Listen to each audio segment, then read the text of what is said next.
அரிமளம் அருகே செங்கிரையில் 100க்கும் மேற்பட்ட பொதுமக்கள் சாலை மறியல். செங்கிரை கிராம நிர்வாக அலுவலகம் காலி செய்யப்படுவதாக கூறி பொதுமக்கள் சாலை மறியலில் ஈடுபட்டனர். இதனால் திருமயம் அரிமளம் சாலையில் போக்குவரத்து பாதிப்பு. மறியலில் ஈடுபட்ட 50க்கும் மேற்பட்டோர் போலீசார் கைது. புதுக்கோட்டை மாவட்டம் அரிமளம் அருகே உள்ள செங்கிரை ஊராட்சியில் சுமார் 1000க்கும் மேற்பட்டோர் வசித்து வருகின்றனர். இந்நிலையில் செங்கிரை ஊராட்சியின் சில பகுதிகளை பிரித்து ஆயங்குடி மற்றும் ராயவரம் ஆகிய ஊராட்சிகளுடன் இணைக்கப்படுவதாக அரசிதழில் அறிவிப்பு வெளியானதாக கூறப்படுகிறது. இந்நிலையில் செங்கிரை ஊராட்சியை பிரிப்பதற்காக பொதுமக்களிடமும் எந்த கருத்தும் கேட்காமல் வெளியான இந்த அறிவிப்பினால் வருங்காலத்தில் செங்கிரை ஊராட்சி இல்லாமல் போகும் எனவும், இதனால் செங்கிரை ஊராட்சியின் வருவாய் பாதிக்கப்படுவதாகவும், மேலும் ஒன்றாக இருந்த ஊராட்சி பொதுமக்களிடையில் பிரிவு ஏற்படுவதாகவும் கூறி புதுக்கோட்டை மாவட்ட ஆட்சியரிடம் முறையிட்டு உண்ணாவிரத போராட்டம் நடத்தியும் அரசு தரப்பில் எந்தவித நடவடிக்கையும் எடுக்கவில்லை என்று கூறப்படுகிறது. மேலும் அப்பகுதியை சேர்ந்த பொதுமக்கள் அப்பகுதியில் உள்ள கிராம நிர்வாக அலுவலகத்தை முற்றுகையிட்டு போராட்டம் நடத்துவது உள்ளிட்ட பல்வேறு கட்ட போராட்டத்தில் ஈடுபட்டு வந்தும் எந்த ஒரு பலனும் இல்லை என்று கூறி நேற்று செங்கிரை ஊராட்சியை பிரிப்பதற்கு எதிர்ப்பு தெரிவித்து செங்கிரை ஊராட்சியை சேர்ந்த 150க்கும் மேற்பட்ட பெண்கள் உள்ளிட்ட பொதுமக்கள் புதுக்கோட்டை வருவாய் கோட்டாட்சியர் அலுவலகத்தை முற்றுகையிட்டு அவர்களது ஆதார் கார்டு மற்றும் குடும்ப அட்டைகளை ஒப்படைக்கும் போராட்டத்தில் ஈடுபட முயன்றனர். இதனை அடுத்து காவல்துறையினர் ஆதார் அட்டை, குடும்ப அட்டை ஒப்படைப்பதை தடுத்ததால் காவல்துறையினருக்கும் பொதுமக்களுக்கும் வாக்குவாதம் ஏற்பட்டது. இதனை அடுத்து கோட்டாட்சியர் அலுவலகத்தின் நுழைவு வாயில் கதவு இழுத்து மூடப்பட்டது. இதனை அடுத்து போராட்டத்தில் ஈடுபட்டு வந்த 100க்கும் மேற்பட்டோர் தங்களது ஆதார் அட்டை, குடும்ப அட்டை ஆகியவற்றுடன் தங்களது மனுக்களையும் சேர்த்து கோட்டாட்சியர் அலுவலக நுழைவாயிலுக்கு முன்பு நின்று அந்த வளாகத்திற்குள் தூக்கி எறிந்து சென்றனர்.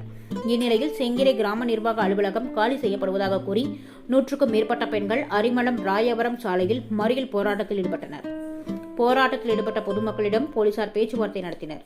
பேச்சுவார்த்தையில் உடன்பாடு ஏற்படாத காரணத்தால் போராட்டத்தில் ஈடுபட்ட 50க்கும் மேற்பட்டோரை போலீசார் கைது செய்து பேருந்தில் ஏற்றிக் கொண்டு சென்றனர். இந்த சாலை மறியல் போராட்டத்தால் திருமயம், அரிமளம், ராயவரம், லேனா விளக்கு சாலையில் போக்குவரத்து பாதிப்பு ஏற்பட்டது.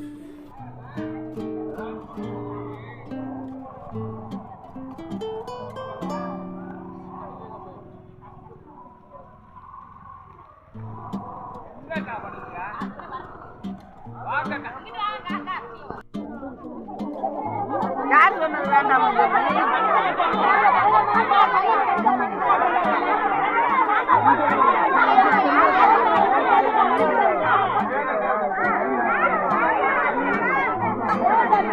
எல்லாம் மாத்திட்டாங்களே, எல்லாம் மாத்தி கையில ஒண்ணுமே இல்லை. நிப்பாடுங்க முதல்ல.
Yo!